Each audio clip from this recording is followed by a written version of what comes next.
ఓ పక్కన న్యాయస్థానంలో వివాదం నడుస్తూనే ఉంది. ఏదైతే మధ్యవర్తిత్వ కోర్టులో జగన్ ఆస్తులన్నీ సిబిఐ ఈడీ కేసుల్లో సీజ్ అయి ఉన్నాయి. అందులో ఒక్కదానికి సంబంధించి కొన్ని ఆస్తులకు సంబంధించినటువంటి అటాచ్మెంట్స్ తొలగించాలని కోర్టులకు వెళ్తే అందులో సరస్వతి పవర్కి సంబంధించిన అటాచ్మెంట్ని అప్పట్లో తొలగించింది న్యాయస్థానం, దిగువ కోర్టు ట్రిబ్యునల్.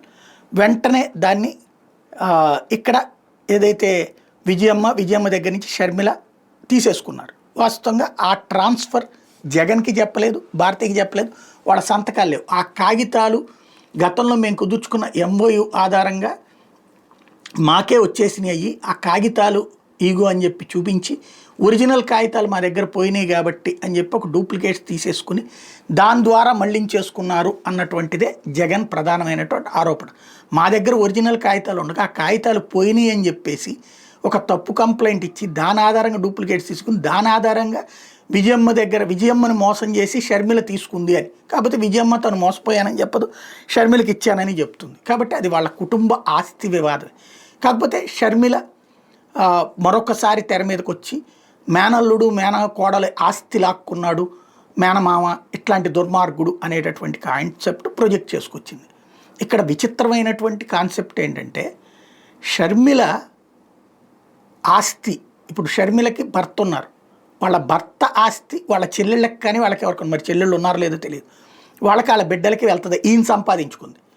తల్లిదండ్రులు సంపాదించిన ఆస్తిలో ఖచ్చితంగా ఇప్పుడు ఆడబిడ్డకు కూడా వాటా ఉంది. అట్ ద సేమ్ టైం ఆ వాటా ఇచ్చేశారు, తీసేసుకున్నారు అని చెప్పేది జగన్ టీం.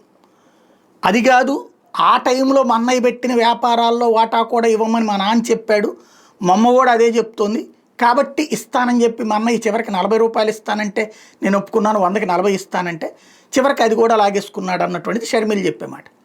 జగన్ ఏమని చెప్తాడు, నేను 40 ఇవ్వడానికి రెడీ అయ్యాను, వాస్తవంగా నేను సంపాదించుకున్న ఆస్తి, నా పెట్టుబడితో నేను సంపాదించుకున్న ఆస్తిలో అయినా కూడా నా చెల్లెలను నేను వాటా ఇద్దామంటే నా మాట వినకపోగా నాకు శత్రువులతో చేతులు కలిపింది కాబట్టి అది ఇవ్వడం ఇష్టం లేదు, నేను ఆపేస్తున్నాను. రెండవది నన్నే ఇరికించాలనుకుంది, దొంగ కాగితాలతో షేర్లు తీసుకుని రాయించేసుకుంది మా అమ్మ దగ్గర నుంచి, తద్వారా నన్ను ఈడీ సిబిఐల ముందు కేసుల్లో దోషిగా మళ్ళీ తీసుకెళ్ళి, అంటే ఎప్పుడైతే వాళ్ళ అటాచ్మెంట్లో ఉన్నటువంటి ప్రాపర్టీ వేరే వాళ్ళకి షేర్ మారిపోతే తద్వారా బెయిల్ రద్దయ్యి తద్వారా జైలుకి పంపించేటటువంటి వ్యవహారం, అలాంటి కుట్ర చేసింది, శత్రువులతో కలిపి కుట్ర చేసింది అన్నటువంటి జగన్ ఆరోపణ. ఇందులో షర్మిల పట్ల సానుభూతి చూపించేవాళ్ళు క్రమంగా తగ్గుతున్నారు. జగన్ పట్ల దీని మీద నేను ప్రేమేం చూపించట్లేదు, అది వాళ్ళ సావేదాలు చేస్తారన్నటువంటి రూట్లో ఉన్నటువంటి పరిస్థితి. ఇప్పుడు పదే అదే అంశాన్ని తీసుకుని వచ్చేటటువంటి షర్మిల ముందు బేసిక్గా తన కాంగ్రెస్ పార్టీ కార్యాలయంలో కూర్చుని తన కుటుంబపు అంశాల మీద ప్రెస్ మీట్లు ఎందుకు పెడుతుందన్నది ఆలోచించుకోవాలి. కాంగ్రెస్ క్యామ్ వల్ల ఒరిగింది ఏంటి?